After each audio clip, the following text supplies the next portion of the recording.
This is a toothing plane. You use this to basically scratch up a surface you want to glue veneer to.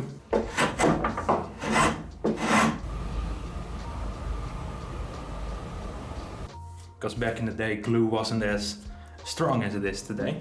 Let's start with 3 main points you want to do with this restoration project, which is get it clean, get it to have a nice cut, even though this is not as important as with normal planes,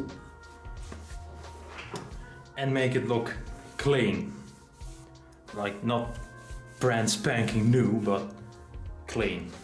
It's allowed to look old but not dirty. So for now we're gonna fix this one up. So first, let's get the iron out and the wedge. You do that by basically creating a shock wave, knocking the entire thing loose, because this is all held together with friction. So first, we're gonna focus on the iron.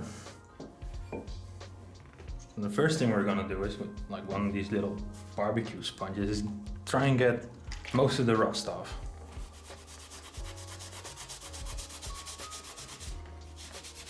Which is usually, unless you have really thick red rust. Because at that point, you'll know it when you see it. At that point, it's just started to really eat into it. This is all pretty much surface level rust. This is beta rust, not full release rust. You see how most of the most dirty stuff just comes right off. Clean it up a bit, not with your girlfriend's towel or even sleeping outside tonight. Not even in the doghouse, just on a park bench.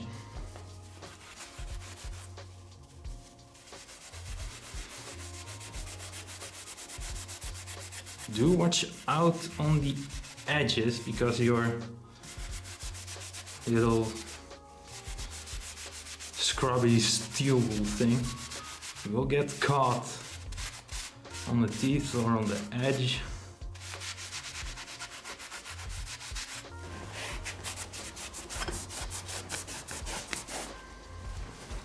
Now we're gonna apply a little bit of metal polish to it. Or way too much. It's always the same with those damn tubes.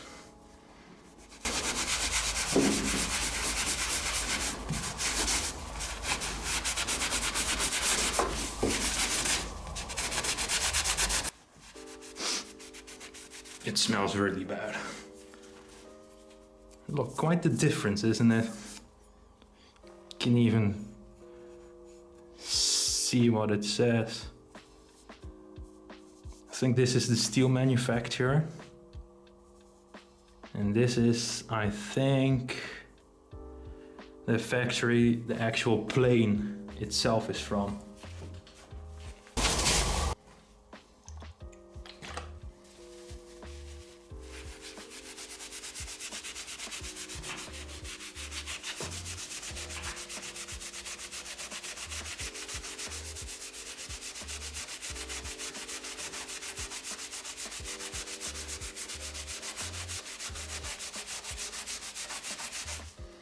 You might ask, why am I not just using, regular steel wool? Well, this has some soap in it. It's just easier that way. And with that, most of the dirt just kind of floats on top of the liquid. Makes it a bit easier to get it out of any, markings, that sort of stuff. Same reason why we'll be using one on the plane itself. But as you can see here, this is where the rust has gone quite deep. It's really eaten into it. Well, actually, you have a bunch of spots where you could say the same.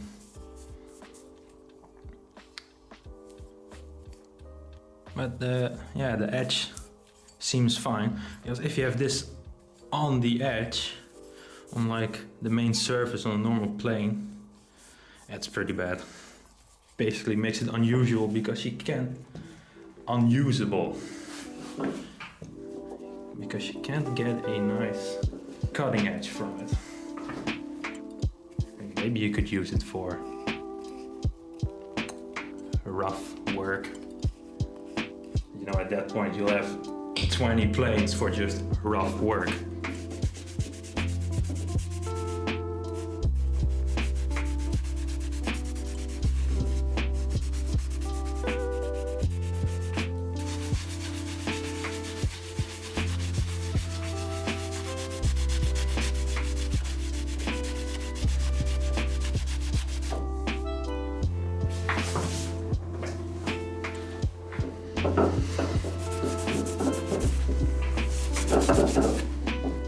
Gonna move on to actually doing the edge. So I'm just gonna grab this honing guide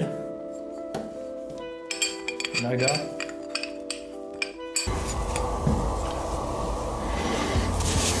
I already watered these. You have to water them before you use them, or else, you know, it's gonna dry up basically immediately. Like, you see the shiny parts on the... Like, this basically means that it's really uneven.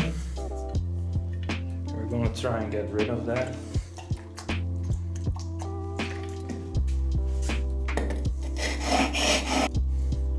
Like, you can really see, here it's not touching at all. Here it's taking off a lot.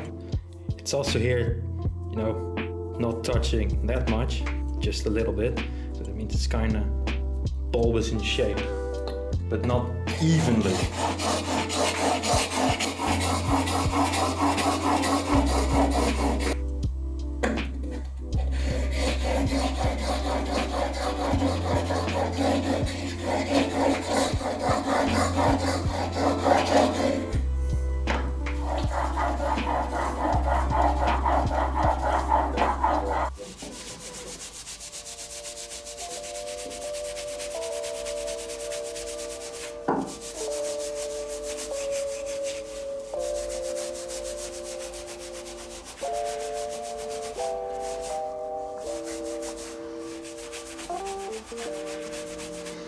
You can see how most of the dirt, all the dirty stuff, just kind of floats out of it.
We're just gonna put it back together.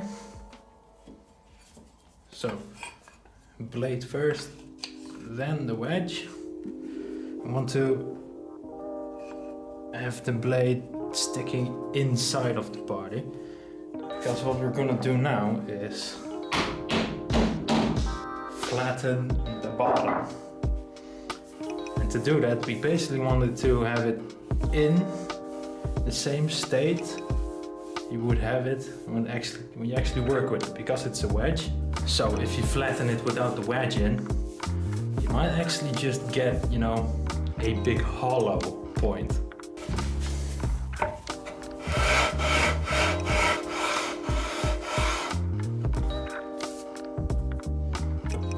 Give it a few passes. I can clearly see that the sole is not flat, but I'm gonna mark it with a pencil to show you where exactly material is taken off. You see? It's higher in the middle, most places.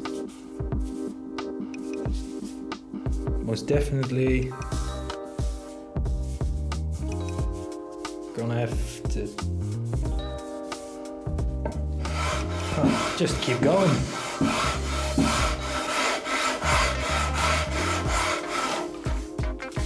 So now I'm just gonna glue the back strike button back on.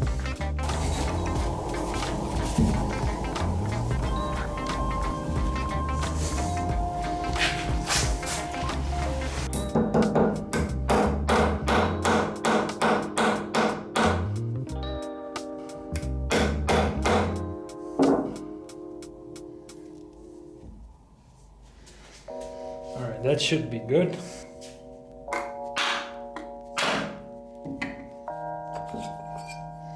Now I'm just gonna take it all apart for a bit. I'm gonna generously coat the iron with oil to keep it from rusting.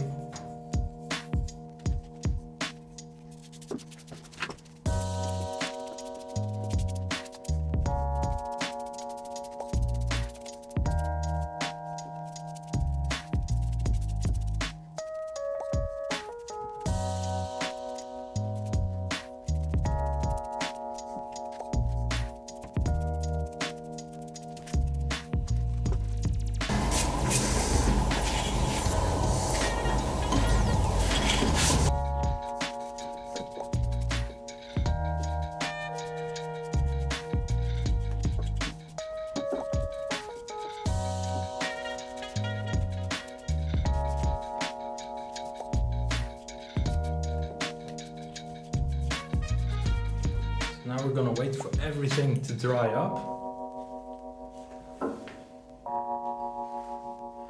and apply a coat later.